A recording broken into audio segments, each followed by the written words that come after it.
Bonjour à toutes et tous. Bienvenue sur la chaîne Mincing. Une chaîne dédiée à la proposition d'idées sur de nombreux sujets pour susciter et faire progresser le débat. N'hésitez pas à partager vos avis en commentaire. Aujourd'hui, je vais vous présenter mon approche pour les droits télé de la Ligue 1 française.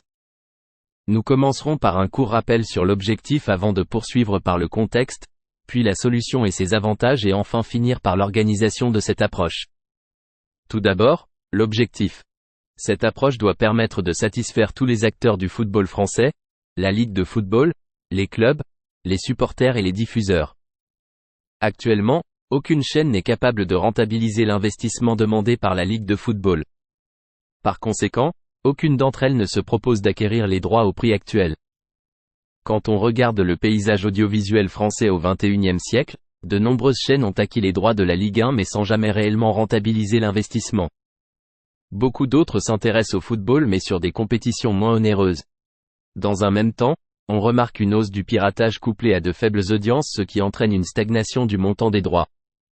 De plus, sportivement, les clubs français réussissent peu en Europe, ce qui réduit également l'attractivité du championnat aussi bien en France qu'à l'étranger. Enfin, ces dernières années, certaines décisions ont été discutables comme le fiasco Mediapro ou l'arrêt du championnat. Nous arrivons maintenant sur ma proposition. Il s'agit d'une approche consistant à proposer un prix identique mais dégressif à payer par chacune des chaînes souscrivant à l'appel d'offres. Par exemple, si 3 chaînes décident d'y souscrire, chacune payerait 286 millions d'euros. De la même manière, si 5 chaînes souscrivent, chacune payerait 174 millions, etc. Dans le même temps, le montant total lui augmente avec le nombre de chaînes voulant diffuser la compétition. À noter que ces chiffres servent avant tout d'exemple même s'ils se basent sur le montant initialement souhaité, 800 millions d'euros, par la Ligue. Pour compléter, ces souscriptions, vous l'aurez compris, viennent sans exclusivité. Chacune des chaînes obtiennent l'intégralité des matchs, une émission d'information ainsi que les droits de rediffusion une fois la totalité de la journée terminée. Cette approche ne contient pas les droits de la Ligue 2, qui sera discuté séparément et il est bien entendu interdit de revendre les droits de diffusion. Cette approche vient avec quelques règles de souscription. Tous les matchs doivent être diffusés à chaque journée par au moins une chaîne. Une amende est prévue calculée sur la valeur d'un match. Chaque chaîne devra envoyer les audiences à la LFP de tous les matchs qu'elle aura diffusés. Les audiences agrégées de chacun des matchs seront rendues publiques. Pour les supporters, cette approche rend la Ligue 1 plus accessible à la fois au niveau du prix, la souscription étant moins chère, l'abonnement devrait l'être aussi mais également sur la possibilité de choisir sa chaîne de diffusion.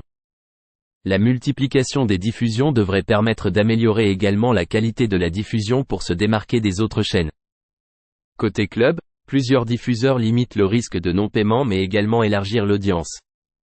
Dans les dernières tranches de souscription, le montant à payer devient accessible pour des chaînes plus petites, notamment les chaînes de club ou les chaînes publiques. Pour les diffuseurs, c'est l'assurance d'avoir les droits pour un prix décoté, ce qui réduit le risque financier. En cas d'entente entre les diffuseurs, cela peut permettre de mutualiser les réalisations et donc des économies d'échelle sur la production des rencontres. Avec la multiplication des diffuseurs, plus de gens peuvent accéder au contenu et donc faire grossir le marché des consommateurs. Enfin, pour la LFP, cela permet d'accroître l'audience globale de la Ligue 1.